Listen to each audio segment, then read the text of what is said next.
Doctor ortho Ayurvedic oil and capsule. अब दर्द भी घुटने टेकेगा। लखनऊ में सीएम योगी ने किया जनता दर्शन का आयोजन। प्रदेश भर से आए हर फरियादी की समस्या सुनी और निराकरण के लिए अफसरों को दिए निर्देश। 2 साल की मासूम से सीएम का दिलचस्प संवाद। हिंदू सम्मेलन में सम्मिलित होने रामपुर पहुंची साध्वी प्राची का बड़ा बयान। साध्वी प्राची की अपील, हिंदू अपनी जनसंख्या बढ़ाएं। वहीं महाराष्ट्र चुनाव के नतीजों पर कांग्रेस पर साधा निशाना। जिसने राम से मुंह मोड़ा उसका ऐसा ही हश्र हुआ। चित्रकूट में सड़क किनारे 21 बंदरों के शव मिलने से हड़कंप। बंदरों की हत्या कर शव फेंके जाने की आशंका। हिंदुओं की आस्था के साथ खिलवाड़ का आरोप। पुलिस मामले की जांच में जुटी। कुशीनगर में संदिग्ध परिस्थितियों में पति पत्नी की मौत। पारिवारिक विवाद में पत्नी की हत्या कर आत्महत्या की आशंका। पुलिस हर पहलू से मामले की जांच में जुटी।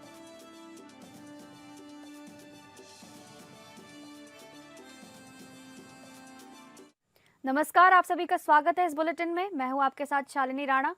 शुरुआत करेंगे बुलेटिन की। उत्तर प्रदेश के मुख्यमंत्री योगी आदित्यनाथ ने सोमवार सुबह जनता दर्शन का आयोजन किया। उन्होंने प्रदेश भर से आए हर फरियादी की समस्या सुनी और निराकरण के लिए अफसरों को निर्देश भी दिए। इस दौरान लखनऊ निवासी महिला सीमा ने मुख्यमंत्री से आर्थिक विपन्नता का जिक्र किया और पति द्वारा घर से निकाले जाने की शिकायत भी की। आग्रह किया गया कि उन्हें घर में रहने की जगह दिलाई जाए। इस पर मुख्यमंत्री ने पुलिस आयुक्त को तत्काल उचित कार्रवाई का निर्देश दिया। लखनऊ निवासी सीमा अपनी 2 बच्चियों को लेकर सोमवार को जनता दर्शन में पहुंची। उन्होंने मुख्यमंत्री को बताया कि ससुर का निधन हो गया है। पति और ससुराल वालों ने उन्हें घर से निकाल दिया है। 2 छोटी बच्चियों को लेकर वो भटक रही हैं। उन्होंने मुख्यमंत्री से उन्हें वापस ससुराल में भिजवाने तथा वहां रहने देने के लिए गुहार लगाई। महिला ने बच्चों के लालन पालन के लिए आर्थिक सहायता की मांग करते हुए मुख्यमंत्री से न्याय की गुहार लगाई है। इस पर मुख्यमंत्री योगी आदित्यनाथ ने पुलिस आयुक्त को मामले में तत्काल उचित कार्रवाई का निर्देश दिया। मुख्यमंत्री योगी आदित्यनाथ ने जनता दर्शन में अपने माता पिता के साथ आए सभी बच्चों को चॉकलेट दी और मन लगाकर पढ़ाई करने को कहा। इस दौरान मां सीमा के साथ 2 साल की नन्ही अनन्या भी आई थी। मुख्यमंत्री ने उसे भी चॉकलेट दी और दुलार किया। चॉकलेट पाकर बच्ची खिलखिला उठी। जब मुख्यमंत्री ने उससे चॉकलेट मांगी तो उसने बड़ी मासूमियत से चॉकलेट वापस सीएम की तरफ बढ़ा दी। ये देखकर मुख्यमंत्री का बाल प्रेम उमड़ पड़ा। इस दौरान नन्ही बच्ची की भाव भंगिमा और मुख्यमंत्री का संवाद देखकर वहां मौजूद हर व्यक्ति भाव विभोर हो गया। जनता दर्शन में मुख्यमंत्री के समक्ष पुलिस, बिजली विभाग के साथ ही आर्थिक सहायता से जुड़े प्रकरण भी आए। मुख्यमंत्री ने सभी से मिलकर उनका प्रार्थना पत्र लिया और अधिकारियों को निर्देश दिए कि हर प्रकरण की जांच कराकर फरियादियों की समस्याओं को हल कराएं। इलाज के लिए आर्थिक सहायता मांगने आए फरियादियों से अस्पताल से असिस्टेंट मांगने को कहा। मुख्यमंत्री ने कहा कि सरकार हर सुख दुख में प्रदेशवासियों के साथ खड़ी है। सरकार आपकी हर उचित समस्या का निदान करेगी।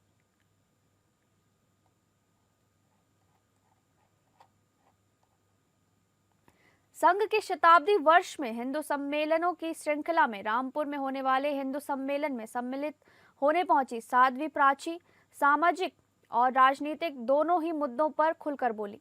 उन्होंने कहा, सरकारों का काम सरकार कर रही है और हम लोग को भी समाज के लिए बहुत कुछ करने की जरूरत है।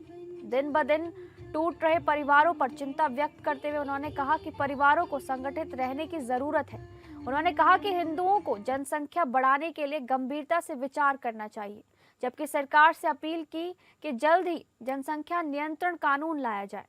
महाराष्ट्र के चुनाव के परिणामों पर बोलते हुए उन्होंने कांग्रेस पर निशाना साधा और कहा कि जिसने भी राम से मुंह मोड़ा है उसका अंजाम ऐसा ही हुआ। जेल में बंद समाजवादी पार्टी नेता मोहम्मद आजम खान पर पूछे गए एक सवाल पर उन्होंने कहा कि ऐसे लोगों की जगह जेल में ही है।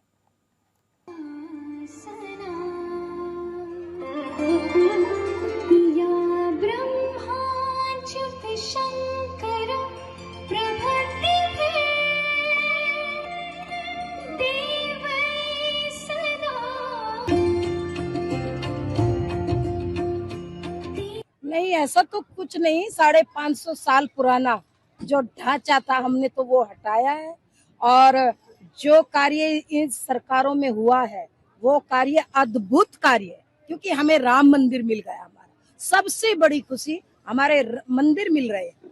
और ये लोग जो कांग्रेसी, उनसे पूछना चाहूंगी, 70 सालों तक शासन किया, आखिर राम मंदिर क्यों नहीं दिलाया?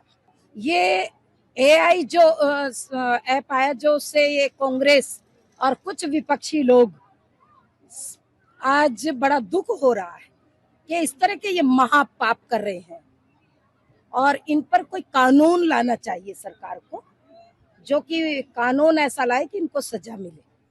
भारत निर्वाचन आयोग के निर्देशानुसार 1 जनवरी 2026 के आधार पर विधानसभा निर्वाचन क्षेत्रों की मतदाता सूचियों का विशेष गहन पुनरीक्षण कार्यक्रम चलाया जा रहा है।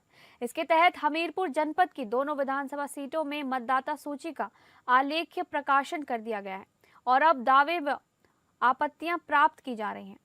भारत निर्वाचन आयोग के निर्देशानुसार विशेष गहन पुनरीक्षण कार्यक्रम के अंतर्गत जनपद की दोनों विधानसभा निर्वाचन क्षेत्रों के सभी मतदान केंद्रों पर 6 जनवरी 2026 को निर्वाचक नामावलियों को आलेख्य प्रकाशन कराया गया है।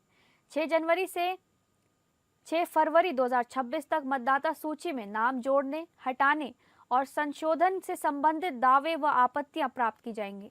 मुख्य निर्वाचन अधिकारी लखनऊ द्वारा 17, 18, 31 जनवरी और 1 फरवरी 2026 को विशेष अभियान तिथियां निर्धारित की गई हैं। इन तिथियों में सभी बीएलओ सुबह 10:30 बजे से शाम 4:30 बजे तक बूथों पर उपस्थित रहकर फॉर्म 6, फॉर्म 7 और फॉर्म 8 स्वीकार करेंगे।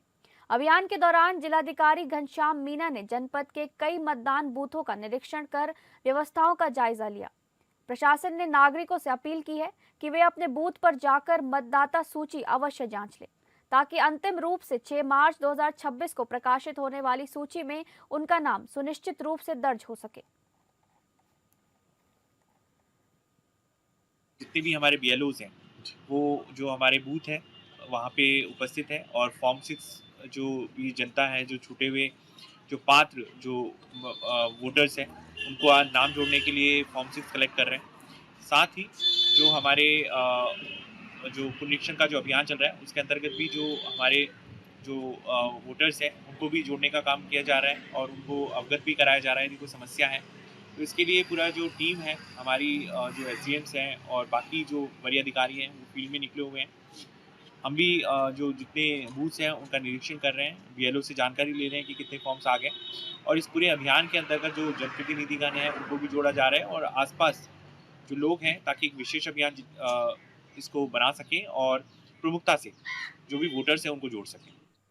पहलगाम आतंकी हमले के बाद गाए गए गीत और सोशल मीडिया पोस्ट को लेकर विवादों में घिरी लोक गायिका नेहा सिंह राठौर लखनऊ की हजरतगंज कोतवाली पहुंची।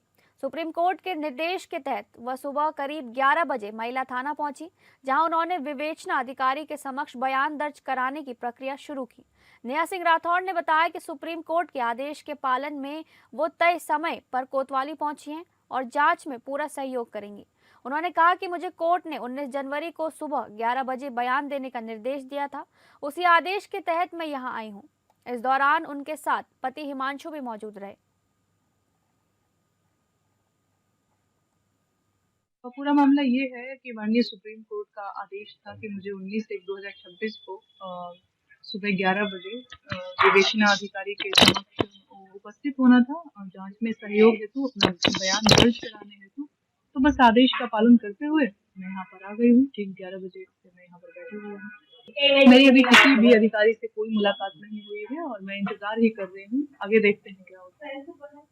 यूपी के शाहजहांपुर में महिला की मौत के बाद निजी अस्पताल पर इलाज में लापरवाही करने का आरोप लगाते हुए परिजनों ने अस्पताल में तोड़फोड़ की और रोड जाम कर दिया।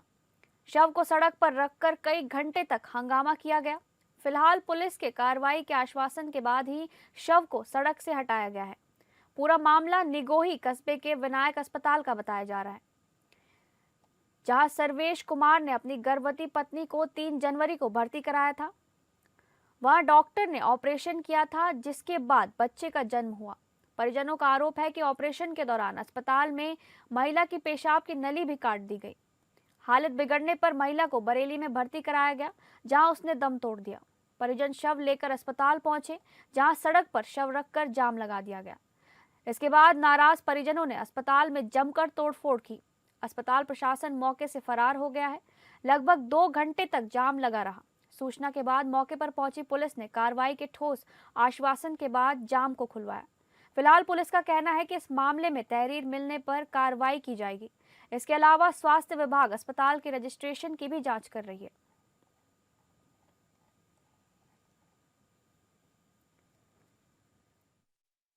देखिए, अभी पुलिस को जानकारी मिली थी। अभी शाम में जब हम लोग पैदल गश्त को जा रहे थे कि एक हॉस्पिटल में कुछ हो गया है, तो इस संबंध में लोग तत्काल जब यहाँ पे आए तो देखा कि कुछ लोग जो है परिजन थे अपने, उनके परिवार में कोई महिला होगी जिसकी इलाज के दौरान मृत्यु हो गई थी, तो इसी को लेके रास्ते पे जाम लगा दिया था।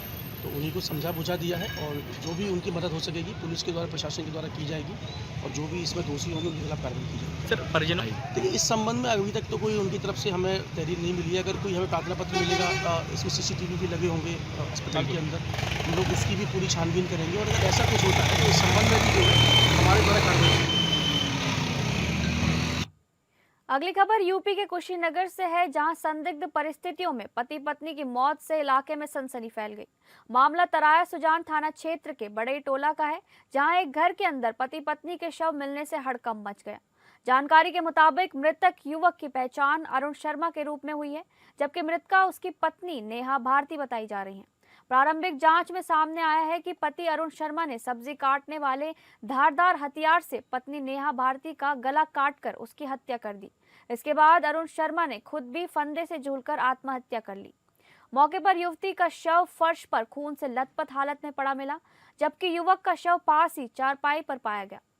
घटना की सूचना मिलते ही तरिया सुजान थाना पुलिस मौके पर पहुंची और दोनों शवों को कब्जे में लेकर पोस्टमार्टम के लिए भेज दिया गया। बताया जा रहा है कि दोनों ने नवंबर महीने में प्रेम विवाह किया था। शुरुआती तौर पर पारिवारिक विवाद को ही इस दर्दनाक घटना की वजह